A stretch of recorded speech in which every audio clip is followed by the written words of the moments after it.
प्यारे विद्यार्थीगण, आज क्लास 10 का साइंस है, चैप्टर है धातु एवं अधातु, मेटल्स एंड नॉन मेटल्स। धातु एवं अधातु चैप्टर में हम लोगों को सबसे पहले पढ़ना है धातु एवं अधातु में भौतिक गुणधर्म। दोनों के बीच में भौतिक गुणधर्म क्या है या क्या डिफरेंसेस है दोनों में, या क्या तुलनात्मक तरीके से इसका अध्ययन करेंगे कि धातु में कौन सा गुण पाया जाता है भौतिक गुण, और अधातु में कौन सा भौतिक गुण पाया जाता है। इसे आप तुलनात्मक ना बना करके और अलग अलग भी आप बना सकते हैं। जैसे धातु के भौतिक गुणधर्म किस प्रकार से होते हैं, ये कठोर होते हैं कि मुलायम होते हैं कि मृदु होते हैं, आघातवर्ता कैसी होती है, इस तरह से आप डिटेल्स कर सकते हैं। अधातु में भी इस तरह से आप यहाँ से डिटेल्स कर सकते हैं, यहीं से आप उठा सकते हैं। या कोई भी एक दो पॉइंट के बारे में पूछा गया तो आप अपनी भाषा में इसको बना लेंगे। अभी हम आपको क्लियरली इसको समझा दे रहे हैं, आसानी पूर्वक आप समझने का प्रयास करें। तो धातु है, अधातु है, इधर गुणधर्म है। सबसे पहला गुण है कठोरता। कठोरता तो धातु के बारे में हम लोग धातु प्राय कठोर होते हैं, लेकिन क्या धातु प्राय कठोर होते हैं, थोड़ा तो बहुत जोर से प्रहार करने के बाद कुछ धातु टूटते भी हैं, भंगुर भी होते हैं, लेकिन अधातु प्राय भंगुर होते हैं। अधातु में कठोरता नहीं पाई जाती है। जस्ट इसका अपोजिट जवाब देना है। आप याद करने के लिए समझ लीजिए, एक पक्ष को याद रखना, एक पक्ष, और दूसरा पक्ष में जस्ट उसका निगेटिव जवाब देना है, स्वतः अपने आप कंप्लीट हो जाएगा। तो धातु क्या है, प्राय कठोर होते हैं। अधातु क्या है, प्राय भंगुर होते हैं, यानी कठोर नहीं होते हैं, टूटते हैं, आसानी से टूटते हैं। ये भी टूटते हैं लेकिन आसानी से नहीं टूटते हैं। उसके बाद आघातवर्ता। आघातवर्ता किसे कहते हैं, जो उस पर आघात किया जाता है, पीटा जाता है कोई चीज से, हथौड़ा या कोई चीज से धातु को जब पीटा जाता है तो फैल जाते हैं और पतले चादर में बदल जाते हैं। इसी को आघातवर्ता कहते हैं, पतले चादर में बदल जाना। मोटा है, इसको पीटा गया बार बार। आप देखते होंगे लोहार के घर में क्या किया जाता है, लोहार जहां पे वर्क करता है,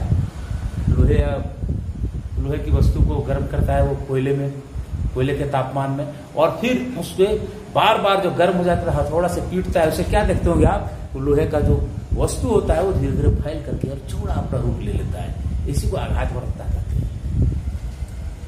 तो क्या पीट करके उसको पतली चादर बना सकते हैं, लेकिन अधातु में ऐसा हम नहीं कर सकते हैं। वो पतले चादर के रूप में परिवर्तित नहीं होगा, आघातवर्ता की क्षमता उसके अंदर नहीं है। किसके अंदर, अधातु के अंदर। अधातु के अंदर है आघातवर्ता की क्षमता है।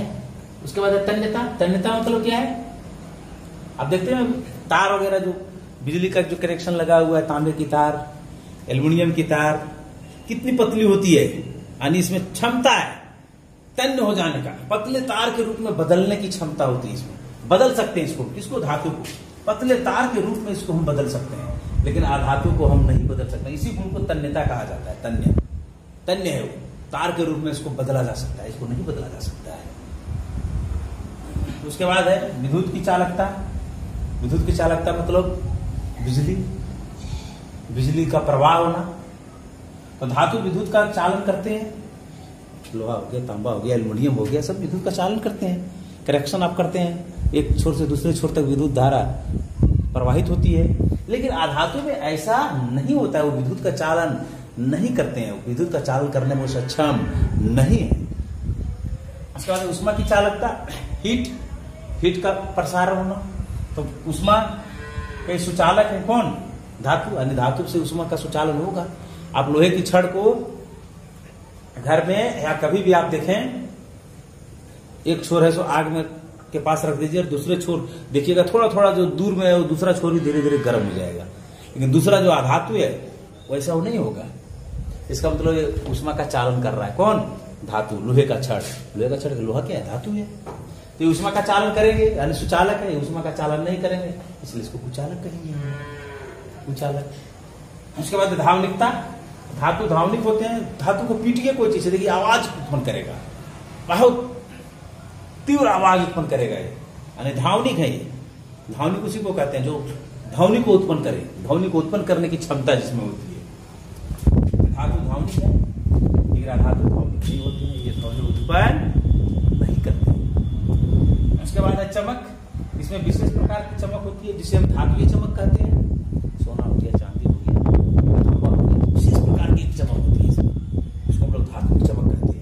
लेकिन अधातु में ऐसा कोई चमक नहीं होता है। तो ये सब सारा जो गुण धर्म है, कठोरता, घातवर्धता, तन्यता, विद्युत की चालकता, ऊष्मा की चालकता, धावलिकता, चमक, ये सब सारे गुण को हम लोग भौतिक गुण धर्म कहते हैं। भौतिक गुण धर्म के आधार पर हम लोग विश्लेषण कर रहे हैं और भौतिक गुण धर्म के आधार पर हम धातु और अधातु के बारे में हम जान रहे हैं। बस सिर्फ और सिर्फ आपको इतना बात ध्यान में रखना है अपने माइंड में कि एक पक्ष को कंप्लीट करना है आपको और दूसरा पक्ष में सारा आंसर लगभग निगेटिव है। एक पक्ष को आपको जानना है, इसमें होता है, इसमें नहीं होता है, बस इतना ही बात आप जान लीजिए। जितना भी ये है, कठोरता, घातवर्धता, तन्यता, सब होता है इसमें, इसमें कुछ नहीं होता है। एक लाइन में ऐसे आप समझ लीजिए, धातु है तो होगा, अधातु है नहीं होगा। आपसे पूछा जाएगा क्या धातु तन्य होते हैं ना? हाँ, पूछा जाएगा अधातु तन्य होते हैं? नहीं। जो भी पॉइंट है सब में अधातु में नहीं जवाब देना है, धातु में हाँ जवाब देना है। लेकिन केवल इतना ही बात को जान लेने से आप पूरा नहीं समझ पाएंगे, हाँ और नहीं। आपको इसकी डिटेल्स को भी जानना है कि कठोरता मतलब क्या होता है, कठोर आसानी से जो टूट नहीं सके। आघातवर्धता मतलब जिसको पीट करके चदरा के रूप में परिवर्तित किया जा सकता है। तन्यता मतलब जिसको खींच करके तार में बदला जा सकता है, पतले तार में। और विद्युत की चालकता मतलब जिससे विद्युत धारा प्रवाहित हो सकती है, एक जगह से दूसरे जगह जा सकती है उसके कनेक्शन से। और ऊष्मा की चालकता मतलब वहां भी एक जगह से दूसरे जगह ऊष्मा प्रसारित हो सकती है, उसका बहाव हो सकता है ऊष्मा का। और धावलिकता मतलब जो ध्वनि उत्पन्न कर सकता है।